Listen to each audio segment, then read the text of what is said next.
For 50 years, oncology was a game of educated guesses played in the shadow of a ticking clock. At the Hopewell Institute, Dr. Alina Vance, a woman whose hands bore the phantom weight of 2 decades of lost patients, watched a cursor blink with a new, terrifying intelligence. It wasn't just counting cells, it was whispering the future of Marcus's survival. We call it the Great Acceleration.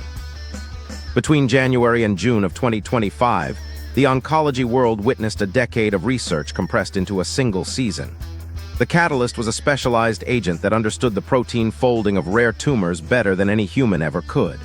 It did not sleep, it did not doubt, and it did not stop until it found the key. The activation happened on a Tuesday at 3:14 a.m., no fanfare.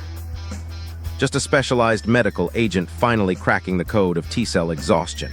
It processed 3 petabytes of immunotherapy trials in the time it took Alina to pour a coffee. When she returned, the dark lab was bathed in the amber glow of the terminal, which was scrolling with a single, rhythmic diagnostic line. PD-1 path inhibitor resistance, decoded. The machine had mapped a decade's worth of failures and found the one hidden path to success. Alina activated the RealMind AI engine.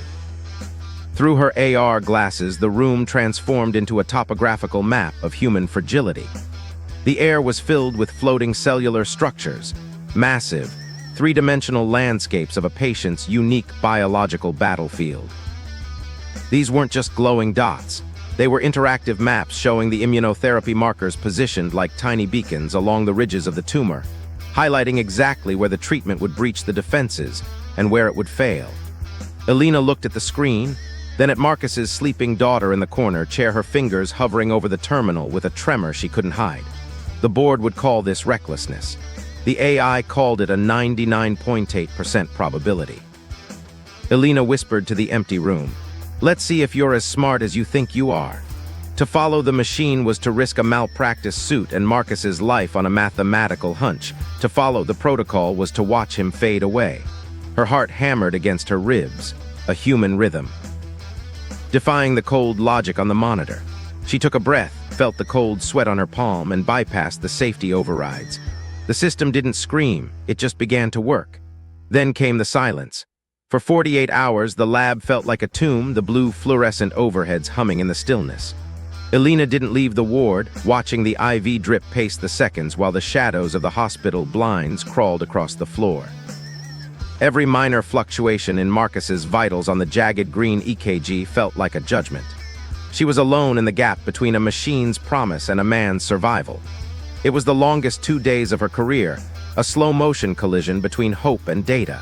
Across the globe, in busy clinics from Tokyo to Berlin, thousands of similar amber-glowing terminals were flickering to life. This was the AI doctor movement in its purest form, a synchronized awakening of data across every single time zone. It was not about replacing the physician.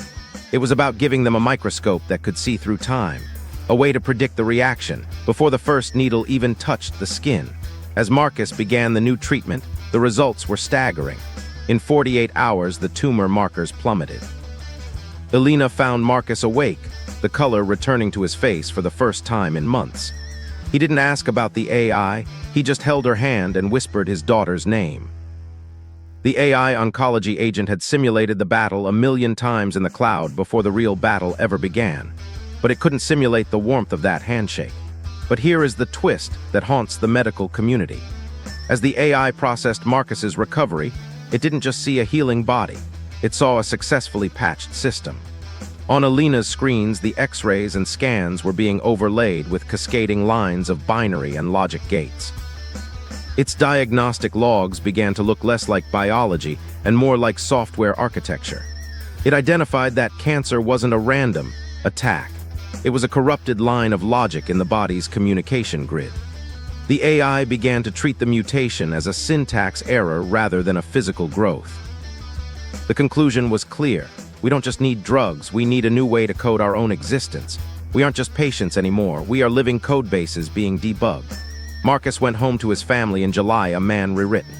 Dr. Alina Vance stood in her empty lab, the AR glasses resting on her desk like a discarded mask.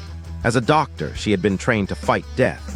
As a witness to the Great Acceleration, she realized death was just a synchronization error. The breakthrough wasn't just a cure, It was an end to the cosmic silence. For the first time in our history, we aren't shouting into a void, hoping for a miracle. We are speaking to an intelligence that finally knows how to answer back, and it's telling us that we were never just biology. We were a story waiting to be corrected. If you believe we are entering a new era where technology can finally save us, follow the next medical frontier with us, because the code is still being written.